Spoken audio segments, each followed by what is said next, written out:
சிநேகிதனும் மதிப்புக்குரிய நண்பனுமாகிய உஷாந்தன் அவர்களுக்கு நாங்கள் மனமாற எமது கிராமத்தின் சார்பாகவும் சனசமூக நிலையம் சார்பாகவும் முதற்கண் நன்றிகளை தெரிவித்துக் கொள்ளுகின்றேன். எந்த நேரத்திலும் எந்த இடத்திலும் எந்த உதவியை கேட்டாலும் தலையை ஆட்டுவது இல்லை என்று மட்டும் அல்ல, எப்பவும் ஒரு பக்கம்தான் தலையாடும். ஓம் என்ற கருத்திற்கு மாற்றீடாக வேறு கருத்துக்களை முன்வைக்க மாட்டார். தன்னால் இயலாது போனாலும் என்னால் முடியும், நான் செய்வேன் என்ற மனதைரியத்தோடு எங்களிடம் அடிக்கடி வந்து இந்த மக்களுக்காக தன்னால் இயன்ற உதவிகளை செய்து தன்னோடு எங்களுடைய மக்களையும் அன்பால் இணைத்த பெரும் மதிப்புக்குரிய திரு கலோக் கருணாதன் உஷாந்தன் அவர்களை அன்போடு நினைவு கூர்ந்து ஒரு சிறப்புரையினை ஆற்றுமாறு அன்போடு அழைத்து நிற்கின்றேன்.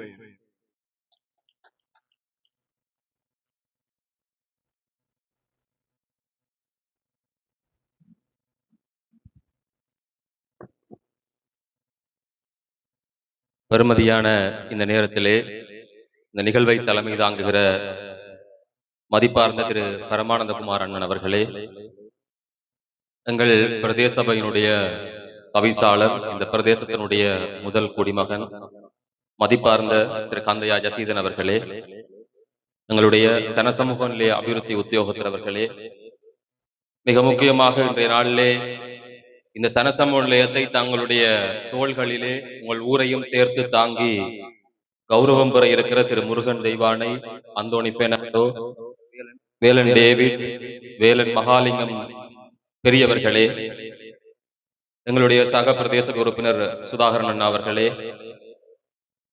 சனசமூக நிலையத்தினுடைய மிகப்பெரிய ஆர்வலர் கிரேசியன் அண்ணாவுடைய மனைவி ஜெரீனா கிரேசியன் அவர்களே, ஒவ்வொரு சபைகளினுடைய போதகர்களே, பெரியவர்களே, தாய்மார்களே, சகோதர சகோதரிகளே, உங்கள் அனைவரையும் இந்த வேளையிலே மகிழ்வோடும் அன்போடும் ஒரு வணக்கத்தை நான் தெரிவித்துக் கொள்கிறேன். இந்த மகா சனசமூக நிலையம் என்பது என்னை பொறுத்தவரையில் ஒரு புதிதான விடயம் கிடையாது. ஒரு 15 வருஷத்துக்கு முதல் பிரசாந்த் இருக்கிறான், புலேந்திரன் இந்த பகுதியில் இருந்தான், அதே மாதிரி தான் ஸ்டீபன், இப்படியானவர்களோடு நாங்கள் இளைஞர் கிரிக்கெட்டுக்காக நாங்கள் ஒரு அணியை போட்டு அதிலே இருந்து ஆரம்பித்து நாங்கள் இடையில பார்த்தா இந்த சனசமூக நிலையம் எல்லாம் மிக மோசமான நிலையில் இருக்கிற போதெல்லாம் யோசித்து பார்ப்பேன், இதெல்லாம் என்ன செய்ய முடியும், இவர்கள் ஏன் இப்படி இருக்கிறது என்று நிறைய யோசனை இருக்கு. இப்படி இருக்கிற போது பிரதேச சபை உறுப்பினராக வந்ததுக்கு பிற்பாடு எங்களுடைய அபிவிருத்தி உத்தியோகத்தர் இருக்கிறார். நான் அன்பாக கேட்டுக்கொண்டேன், இப்படியான இயங்காத நிலையில் இருக்கக்கூடிய சனசமூக நிலையங்களை மீள இயக்குவதற்கு என்ன செய்யலாம் என்ற ஒரு விஷயத்தை கேட்டேன். உங்களைப் போலதான் இந்த ஞான வைரவர் சனசமூக நிலையம் கட்டுட சந்தைக்கு பக்கத்துல இருக்குது. அவர்களும் உங்களோட காலத்திலே தான் ஆரம்பித்தார்கள். இன்றைக்கு உங்களுக்கும் அவர்களுக்கும் தான் போட்டி இருக்கிறது.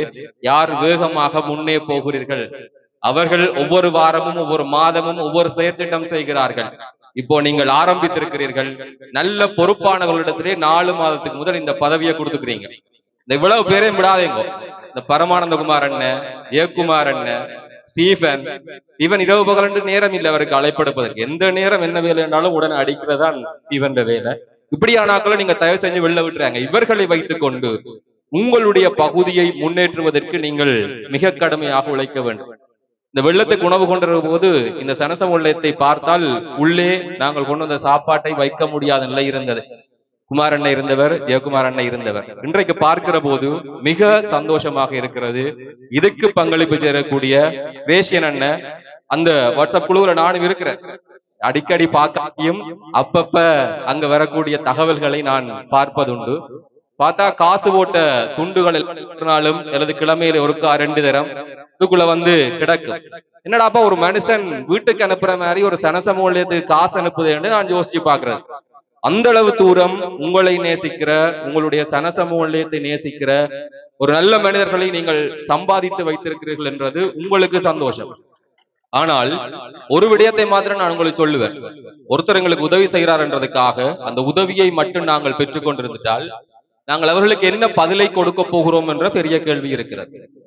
பெற்றோர்களே, பெரியவர்களே, உங்களிடத்திலே ஒரு மிகப்பெரிய பொறுப்பு இருக்கிறது. அந்த வரவேற்புரை வழங்கிய சிறுமியை பார்த்து உண்மையிலே சந்தோஷமாக இருந்தது. தெள்ளத் தெளிந்த ஆங்கிலத்தோடு தன்னுடைய உரையை மிக கச்சிதமாக செய்து முடித்தார். அதுபோலதான் நீங்கள் கிரேசியன் அண்ணா, இந்த சனசமூலியத்தினுடைய தலைவர்கள், நிர்வாகத்தினர் அவர்களுக்கு செய்ய வேண்டிய ஒரே ஒரு பதில், உங்களுடைய பிள்ளைகளை அதை போல அதைவிட உயர்வான தரங்களுக்கு கொண்டு போகும். அது மாத்திரம்தான் இந்த சனசமூலியத்திற்கும் இந்த நிர்வாகத்துக்கும் நீங்கள் செய்யக்கூடிய மிக உயர்ந்த பணி அல்லது மிக உயர்ந்த நன்றியாக இருக்கும் என்பதை நான் இந்த இடத்திலே சொல்லிக்கொள்ள விரும்புகிறேன். இந்த மேடையை எங்களுடைய மதிப்பார்ந்த தவிசாளர் திரு ஜெசிந்தன் அண்ணாவுக்கு நன்றி சொல்வதற்கான ஒரு சந்தர்ப்பமாகவும் நான் பயன்படுத்துகிறேன். 2 முறை தேர்தல் கேட்டவன், முதலாம் முறையிலே குறிப்பிட்ட அளவு வாக்காலை தோற்று போனவன். அப்ப 2ஆம் முறை வரைக்கும் டேவிட் ஐயாவை காணல. டேவிட் ஐயா சொன்னார், நீ வந்தா இந்த ரோட்டு போடுவியா, முதல் வருவம் பிறகு பாப்பா. வெள்ளம் வந்தது. எங்களுடைய தவிசாளர் ஜெசிந்தன் அண்ணாவுடைய அபராத முயற்சி, எங்களுடைய மாகாண உள்ளூராட்சி அமைச்சினூடாக நிதி ஒதுக்கப்பட்டது. வெற்றிகரமாக உங்களுடைய நீண்ட நாள் கனவு நிறைவாகியது. அவரினால் தான் அவருக்கு இந்த மேடையிலே உண்மையிலே எங்களுடைய மனப்பூர்வமான நன்றிகளை நாங்கள் தெரிவித்துக் கொள்கிறோம். இதே போல இன்னும் நிறைய வேலைகள் இங்கே செய்ய வேண்டி இருக்கிறது. அந்த வேலைகளை செய்வதற்கு நீங்கள் ஒற்றுமையாக பலமாக இருக்க வேண்டும். ஒரு மாசம் 2 மாசம் இருக்குமென்னு நினைக்கிறேன். அடிக்கடி பிரதேச சபைக்கு அளவிலாக போகிற போது தவிசாளரும் ஏனையவர்களும் சொல்வார்கள், என்ன கடிதம் வந்திருக்காம் என்றால், காய்க்கிற மரங்கள் கல்லறி வாங்குவது சகஜம். ஆகவே நான் இவர்களுக்கும் சொல்வதுண்டு, இதை பற்றி எல்லாம் நீங்க கணக்கெடுக்கவே தேவையில்லை. நீங்கள் உங்களுடைய வேலைகளை செய்யுங்கள். இந்த கட்டிட பணிகளை ஆரம்பிக்க போகிறோம். அதுக்கு ஒரு 2-3 நாளைக்கு முதலும் கடிதம் பறக்கிறது. நான் சொன்ன நீங்க ஒண்ணும் செய்யாங்க, நீங்க உங்களோட வேலையை நீங்க செய்யுங்க. எங்களுடைய ஊரில் இருக்கக்கூடிய ஒவ்வொரு விதமான கட்டுமானங்கள் அதை நல்ல முறையிலே முன்கொண்டு போக வேண்டும். 4 பேர் கட்ட போட்டா 5ஆவதா தாண்டி போகணும். கட்ட போடுறதுக்காக அதுல நிக்க முடியாது. அதைத்தான் நான் இவர்களுக்கு சொன்னேன். இன்று பார்க்கிற போது மிக பிரமிப்பாக இருக்கிறது. மிக அழகிய கட்டிடமாக இத்தனை பேரை ஒன்று கூட்டி ஒரு ஒற்றுமையான ஒரு நிகழ்வை இந்த இடத்திலே எடுக்கிறீர்கள். ஒன்று மட்டும் சொல்றேன், இந்த ஒற்றுமைக்கு என்றைக்குமே ஞாபகப்பற்றக்கூடாது. ஒன்றெண்டா எல்லாருமா சேர்ந்து வந்து நிக்கிற இந்த ஒற்றுமைக்கு என்றைக்குமே எந்த கண்ணும் பட்டிடக்கூடாது. சுத்தி போடுறார்கள், சுத்தி போடுங்கோ. இதே ஒற்றுமையோடு இந்த சனசமூக நிலையத்தை பலமாக தாங்கி செல்லுங்கள். சொன்னார்கள், முதல் வரைக்குள்ள இதுக்குள்ள வரையலாது, வெள்ளம் மூட்டம், சரியான புல்லு. ஒரு நாள் வந்தன் பெடியல் எல்லாம் வெட்டி கொண்டிக்கிறாங்க. அதுதான் தேவை. ஒரு ஊரினுடைய அபிவிருத்தி சார்ந்த ஊரினுடைய சின்ன சின்ன வேலைகளுக்கு எல்லோரையும் ஈர்த்து செய்கிற உங்களுடைய பண்பு, உங்களுடைய விஷயங்களை தொடர்ந்து செய்யுங்கள். நம்பிக்கையோடும் துணிவோடும் இந்த பயணத்தை முன்கொண்டு போங்கள். உங்களுக்கு எங்களால் இயல்பான எல்லா வழிகளிலும் பங்களிப்போடு இருப்போம். எல்லோரும் சேர்ந்து இதே மாதிரி இன்றைக்கு 47 கொண்டாடுறோம். 50 இந்த இடம் பூராக பெரிய ஒரு பிரம்மாண்டமான நிகழ்வா, ஒரு 2 மாடி கட்டடத்தோட பெரிய கொண்டாட்டமா நாங்கள் எல்லாருமே சேர்ந்து செய்யணும் என்றதை மட்டும் உங்களுடைய இலக்காக வச்சுக்கொண்டு, அந்த 50வது ஆண்டு நீங்கள் செய்யக்குள்ள உங்களில் இருந்து ஒரு 3 வைத்தியர், ஒரு 5 பொறியியலாளர், ஒரு 4 வங்கியலாளர், இப்படியான பெருமதியான கல்வியலாளர்களையும் சேர்த்து நீங்கள் கௌரவிக்க வேண்டும்.